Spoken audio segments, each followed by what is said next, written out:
Hi there, this is Linda and I'm back for another 2022 December daily process video.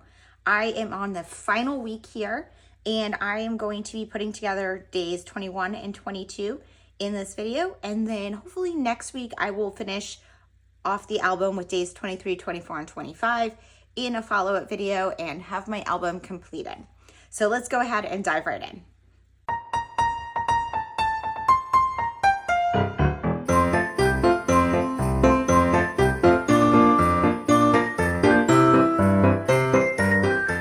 Okay, so I had planned out stories for days 21 and 22 way back in last December, and I just hadn't gotten to telling them. So it's a little strange to tell them now, but I'm gonna do it anyway. What I did do recently is I sketched out how I want the rest of my album to look, and I had already planned these 2 days, like I said, last year, but I hadn't planned 23 through 25, but now I do have a plan. But today I'm just gonna be focusing on 21 and 22. So I had planned these back last December. It's now August 2023 when I'm putting this together. So it has been a while. And, oh no, I'm gonna have to reprint that, but that's okay. Oh, no, that's fine. And it has been a while, and stories have kind of changed a little bit.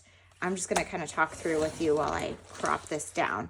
But for my 2020 day 21 story, what I had decided to do was share my planner and journal lineup for 2023. Sorry, I'm like trying to figure out what year I'm on, because this is the 2022 on day 21. So anyways, what I had done was I created that page there, and let's see, where's the other one? I have some other photos in here. Did I take it out already? I bet I did. Yes. So this one right here, and my thought is that I'm going to put this on top here and create these windows. So I wanted to share, this was Christmas card from my friend Jenny. You might know her on Instagram as the Ray Pie.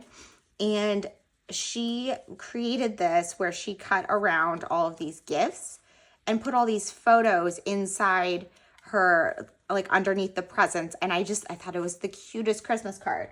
So, and I think I've seen Lisa Varshine do something similar to this with like children's books. But what I'm gonna do is I'm gonna cut around on 3 sides here and crease these so that you can open them and read about the journals.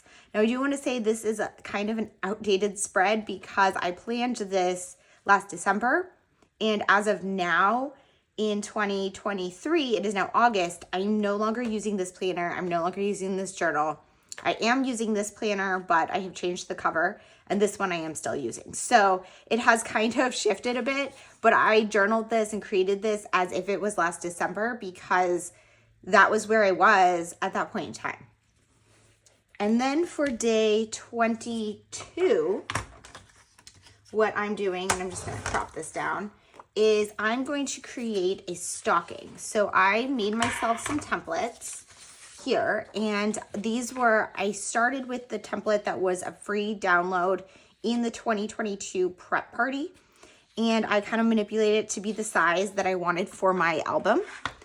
And basically what I'm going to do is create this stocking where the front side has like a window pocket and the back side is pattern paper. And inside the stocking, I'm going to put all of the little gifts that I got my daughter in her stocking.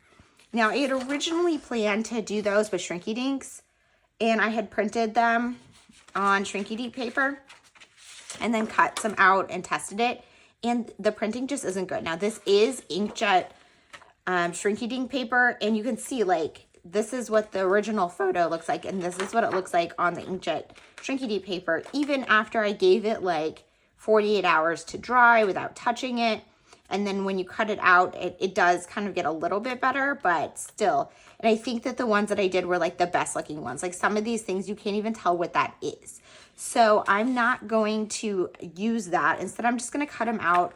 They're gonna be flat, but that's okay. Like the whole point was really just to kind of have them like shuffling around inside that pocket. And I might back them with some pattern paper just to give them a little more like heft, or maybe even like thin card stock or something, or cardboard, just to give it a little more dimension. But I'm gonna go ahead and put that one together and this one today. And then I think that will be good for this video. And of course, at the end, I will put together, oh, looks like I got a sticker on here. I will add to this page, which I love how this is coming out so far, but I'm gonna add a nod to 21 and 22 on here. I'm not yet sure what I'm gonna do for those, but stay tuned. I will do that at the end of the video. So I'm gonna go ahead and put you guys on fast forward and start getting this thing put together. Okay, so the first thing I needed to do was cut out around these planner photos to make my pockets or my flip up pieces. And so I'm using an X-Acto knife and a ruler, and this is just not something I do very often, so I'm really bad at it. You can see that I have to go over it multiple times to get it cut right, and I do end up touching it up with scissors later. I think this is just one of those things that if you do it often, you get better at it. It also might be that my craft knife is a little dull because I've had the same one for years now. But I am using a cutting mat that is designed for quilting.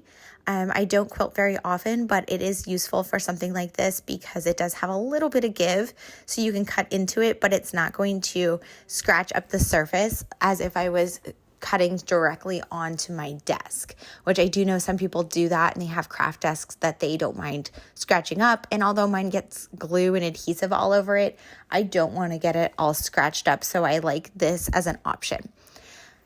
For this one of the planner, there was a little pen loop, so I needed to kind of go around that edge and make a little bit of an extra turn there, which took a little bit more time. And this is where I really was like struggling. It wasn't going through all the way. And so I caved and grabbed my scissors and needed to cut it a little bit and just trying to work through this. So if you have any tips for using craft knives, I'm not sure how often I will do something like this, but it is something that I should be able to do more often. You will see it later in the video when I need to cut something out of the center of something.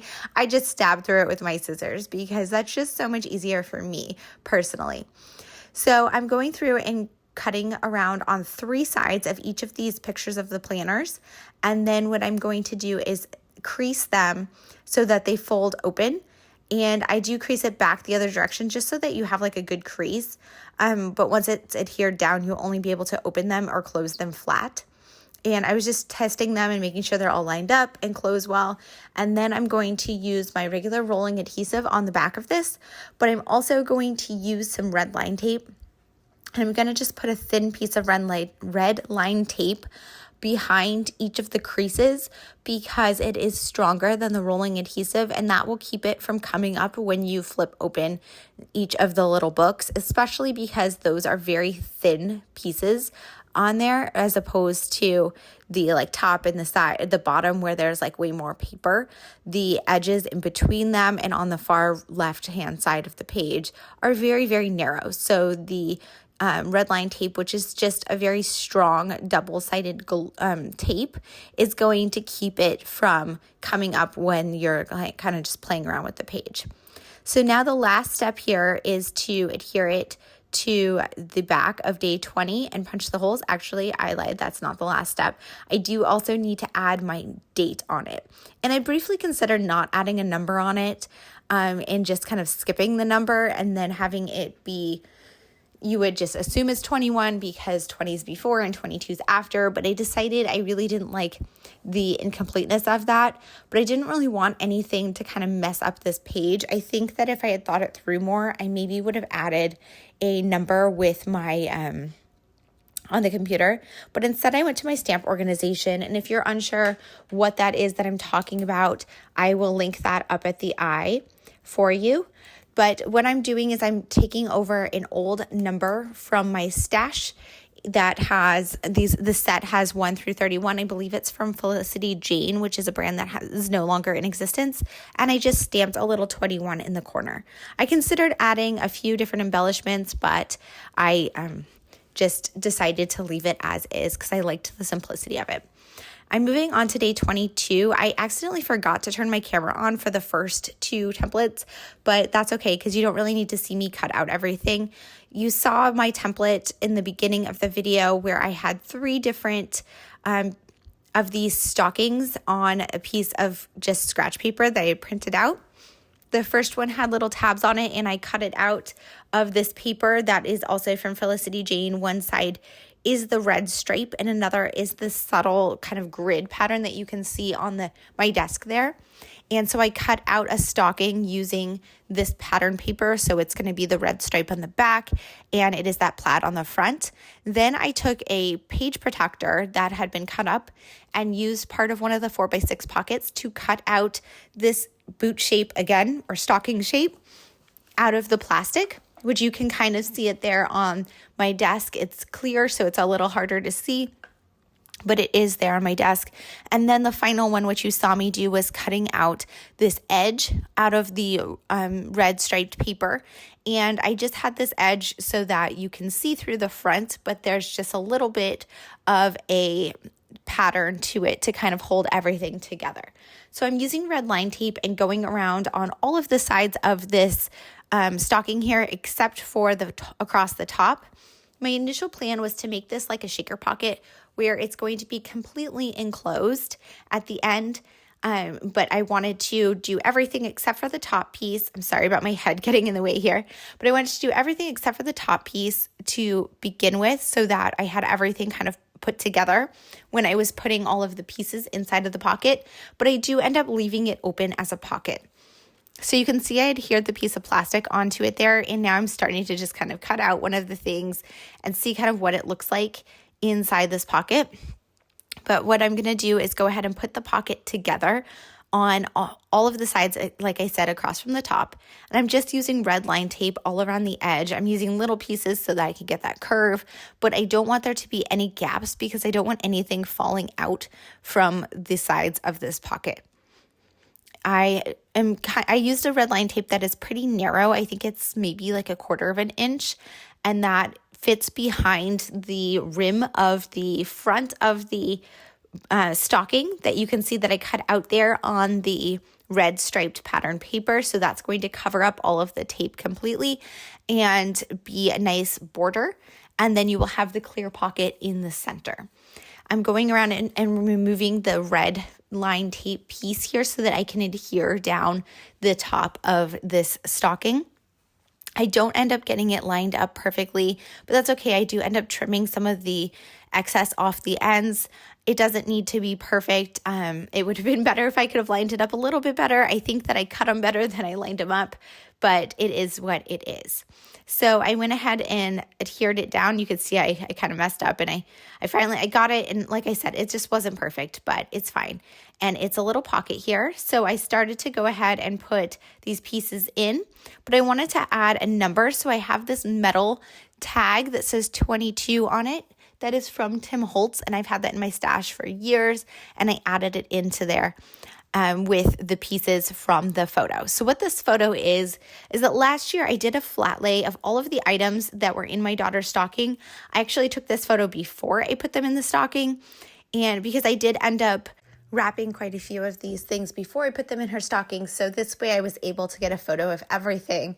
Otherwise, there's no way I would have pried all of these out of her fingers on Christmas morning, even though she is older, but I can imagine with a small child that would never work. So I did take this flat lay photo, and as I said in the beginning of the video, my initial thought was that I was going to make these as shrinky dinks, but I do like how it ended up turning out with them as photos. I do have them all just slipped into the stocking here, and some of the pieces are bigger, like those candy packets. Everything is, of course, printed true to size because it was all in one photo, so I didn't have to worry about adjusting the size of one thing compared to another. They're all, the correct ratio compared to each other based on what they actually are. But some of these things, you can kind of see them here, but it's easier to see them in person. But there's like a little chapstick and a Target gift card, some candy, a candy cane, all these little chapsticks, little things like that. And some of them, I'm sure that you would have to kind of pull them out to really see them. But I think it's just kind of a fun visualization to see kind of the idea of the types of things that ended up in her stocking. And if you really, really wanted to, you could go through and take them out. So because of that, because you can't really see them without shuffling them around, and to do that, you could see I needed to put my finger inside the stocking, I decided to leave the top of the stocking open. My initial thought was to just adhere it down all the way across and have it be a full shaker pocket, but I figured these things aren't really going to fall out unless you are really like shaking the album upside down. And so what I decided to do instead was I put a little chunky paper clip on the top of the stocking to hold it closed. And then if you want to get in it, you can always take that paper clip off. So here you can see I'm pulling out these paper clips. These are also from Felicity Jane, and they're this cute little chunky paper clips. I think you could hang some charms on them if you had some, but I like it just as a simple little way to hold that pocket closed. Now I'm working on my page documenting my December daily here. For the day 22, it was very simple. I just used a piece of that patterned paper that I had used to make my stocking, and then I looked in my stash and found this chipboard piece of a stocking also from Felicity Jane, and I adhered that down. For day 21, I wasn't really sure what to do. I didn't want to print a photo because I had a photo printed for the day directly above day 21. So what I ended up doing instead was stamping with these alphas, Let's Plan. And then I do pull over an embellishment for my stash that really has nothing to do with the page, but overall it's kind of giving a nod to the topic and just using up supplies, which was kind of my goal with this page to begin with. So that's a look at days 21 and 22. I hope that you enjoyed this video. Let me know if you have any questions or comments down below, and I'll see you guys all in the next one. Thanks. Bye.